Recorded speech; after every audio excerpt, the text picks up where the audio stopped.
Al contemplar la modesta vivienda, Sara no pudo evitar sentir una oleada de gratitud. Después de pasar por una serie de refugios temporales, desde el orfanato, por fin tenía un lugar propio. La organización tenía una política de apoyo a sus pupilos, lo que le permitió vivir con varias familias de acogida. Ante la opción de vivir solo en una pequeña casa de pueblo, Sara dudó al principio, pero ante los nuevos retos, aceptó, optimista, de que la vida podía ser mucho mejor en una casa pequeña. Con una sensación de logro, entró en su nuevo hogar e inmediatamente estornudó ante el polvo que impregnaba la casa. La gracia salvadora fue que había unos pocos muebles en la casa. Animada a hacerla habitable, se puso a limpiar a fondo. Sus esfuerzos se vieron interrumpidos por un golpe. De mala gana, Sara contestó, y fue recibida por una señora de unos 40 años que se presentó como Natalia, quien preguntó con curiosidad por la casa, hasta entonces vacía. Cuando se enteró de que se la habían asignado a Sara por su condición de huérfana, Natalia se mostró preocupada por su mal estado. Se presentó y preguntó cómo podía Sara vivir en un alojamiento tan ruinoso. Sara no dudó en explicar su plan de mejorar poco a poco la casa, dada su discapacidad. Natalia insistió entonces en pedir ayuda a su familia para acelerar el proceso. Sara intentó negarse, alegando su incapacidad para compensar dicha ayuda, pero Natalia detuvo la protesta. Le explicó que en su acogedor pueblecito la ayuda era gratuita, sin ánimo de lucro. Tras recibir un asentimiento de Sara sobre este principio de comunidad, Natalia le pidió que le dijera su nombre. Sara, le dijo, y tras felicitarla por su nombre y prometerle que volvería, Natalia se marchó tan rápidamente como había aparecido, dejando a Sara desconcertada pero luego radiante por la sensación de ser bienvenida. Antes de que Sara se diera cuenta, la puerta se abrió sin previo aviso. Este es mi marido, Mateo. Va a comprobar qué reparaciones necesita tu casa. Y esta es mi hija, Ana. Te presento a Sara, que pronto formará parte de nuestra comunidad. Presentó Natalia a su familia. A Sara le gustaron enseguida sus nuevos conocidos. Natalia era claramente un personaje. Su marido Mateo era una figura imponente, poco hablador. Y junto con Ana personificaban la imagen de una familia amable de un buen cuento de hadas. Esa misma tarde, mientras Ana cocinaba, Natalia y Sara ventilaron la casa. Cuando terminaron su minuciosa inspección, Natalia reconoció que, aunque a la casa aún le quedaba trabajo por hacer, se estaba convirtiendo en un verdadero hogar. Sara coincidió con ella, maravillándose de cómo había cambiado todo desde que había cruzado por primera vez el umbral de la casa. Los pequeños toques decorativos de Ana, servilletas y toallas, añadían acogimiento y encanto. Durante la cena, Natalia habló de la gente del pueblo. Mateo expresó su acuerdo con simples sonidos de aprobación. Cuando Natalia sugirió encontrarle a Sara un trabajo y quizás un pretendiente, Sara sonrió ante la idea, sintiéndose bastante satisfecha por sí misma. Natalia expresó la idea como el curso natural de la vida: casarse, formar una familia y hacer conexiones sociales. Sara rió suavemente ante la sugerencia, afirmando que una vida así era muy rara. Sara dio su visión cínica de las relaciones modernas, señalando que no era raro que las parejas rompieran y dejaran atrás a sus hijos. Natalia reconoció la experiencia de Sara con pesar, sugiriendo que estos acontecimientos podrían haber afectado a su visión del mundo, pero le aseguró que, con más tiempo en la ciudad, sería capaz de entenderlo todo de otra manera. Y, efectivamente, Sara se adaptó a la ciudad más rápidamente de lo que esperaba. En solo una semana, empezó a relajarse y a creer que no todo el mundo quería engañarla. La gente aquí era franca, a veces incluso grosera, pero también refrescantemente honesta. Aceptó un trabajo en un centro infantil local donde, a pesar de sus modestos ingresos, sus gastos eran mínimos. La gente del pueblo, enterada de su origen, cubrió generosamente sus necesidades. Al principio, Sara se sintió desconcertada por su generosidad, pero pronto se dio cuenta de que no estaban motivados por la compasión, sino por una calidez genuina. Con el tiempo, Los lugareños empezaron a ofrecerle comida y otros obsequios con regularidad. Hace poco, cuando terminaba su jornada de trabajo, un anciano la llamó a su casa y su mujer la recibió con una gran cantidad de comida casera. Al ver la generosa ofrenda, Sara se alarmó, pero la esposa del hombre le aseguró que su marido la ayudaría y prometió guardar el excedente hasta los meses más fríos. Durante sus 2 meses en la comunidad, Sara aprendió mucho más de lo que esperaba. Junto con Natalia y Ana, plantó un huerto entero bajo la dirección de Mateo.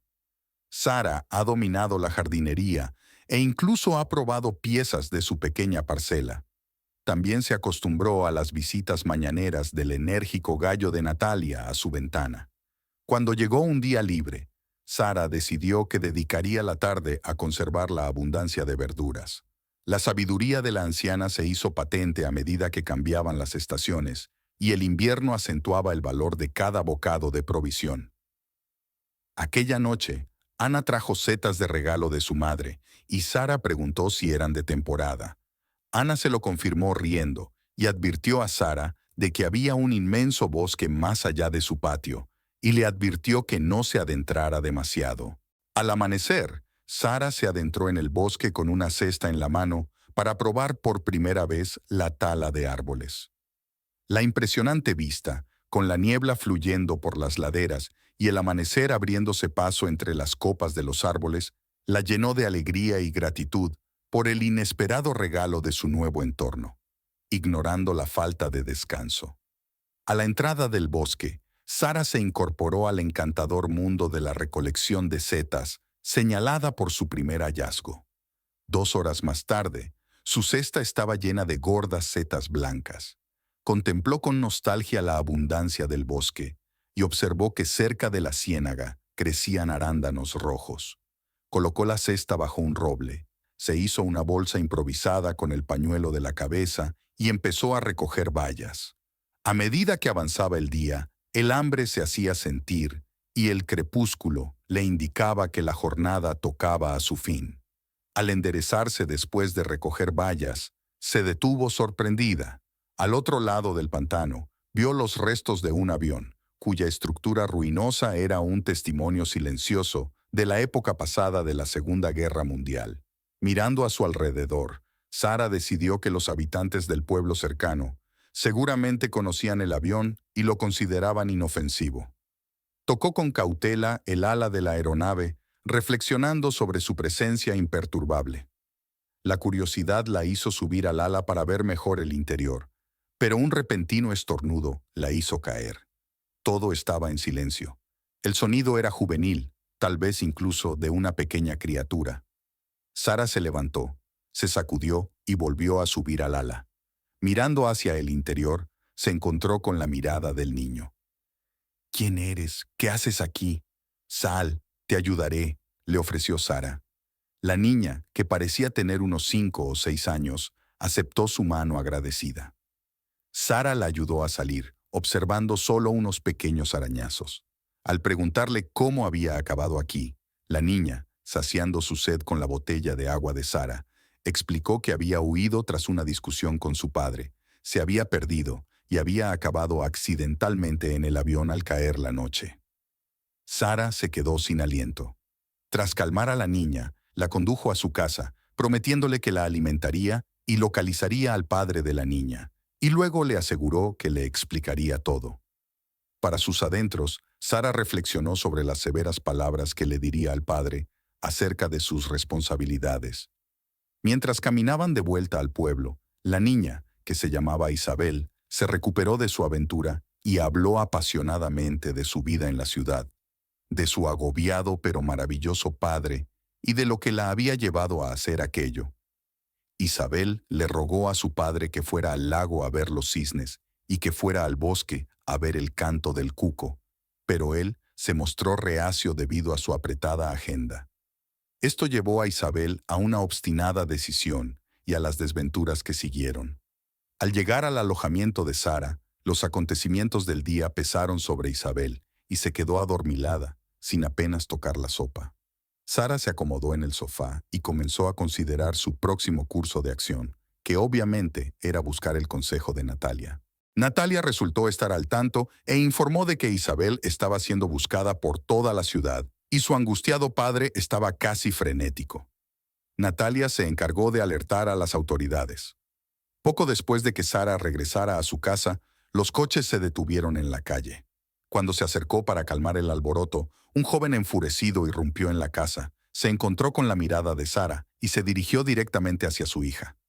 Despertada, Isabel cayó en brazos de su padre, jurando entre lágrimas no repetir sus actos.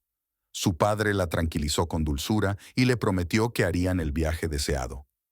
A petición de Isabel, Sara, que se sentía un poco fuera de lugar entre la multitud, también fue invitada. Una semana después, caminando hacia el lago con Isabel corriendo delante de ella, Sara se enteró de la profesión de Diego, aunque su diálogo orientado a la técnica le resultaba completamente desconocido. Isabel regañó en broma a su padre por su elección de tema. Diego, ligeramente avergonzado, se disculpó ante Sara por su lapsus en la conversación, alegando su inexperiencia en compañía femenina. La incomodidad inicial de Sara pasó tras la confesión de Diego. Pasaron tiempo juntos, discutiendo juguetonamente sobre temas como la razón de ser de los cuellos alargados de los cisnes, el momento exacto de la puesta de sol y la posibilidad de que existieran civilizaciones extraterrestres. Tras un día en el lago, Diego acompañó a Sara con Isabel en brazos hasta su casa, donde tenía aparcado el coche. Pasaban el verano en una casa alquilada en las cercanías. Isabel se aferró fuertemente a Sara, y el prolongado apretón de manos de Diego insinuó algo más que una amistad casual cuando se despidieron. Suspirando con nostalgia, Sara se dirigió hacia su casa. En ese momento, oyó la voz de Natalia, que observó con una sonrisa cómplice el encanto de su pequeña ciudad e insinuó que tenía todo lo que ella necesitaba, incluido un compañero. Sara le devolvió la sonrisa, descartando las insinuaciones de una relación romántica con Diego, explicando que su tiempo juntos se debía al afecto que compartían por Isabel. Natalia solo suspiró en silencio cuando Sara se marchó a la casa y pensó para sí que Sara no podría escapar a la verdadera felicidad, por mucho que se resistiera a ella. Efectivamente, un año después, Sara y Diego volvieron y le pidieron a Natalia que asumiera el papel de madrina de su niña recién nacida. ¿Cómo podía Natalia rechazar una oferta tan conmovedora de una pareja que ahora ampliaba su familia?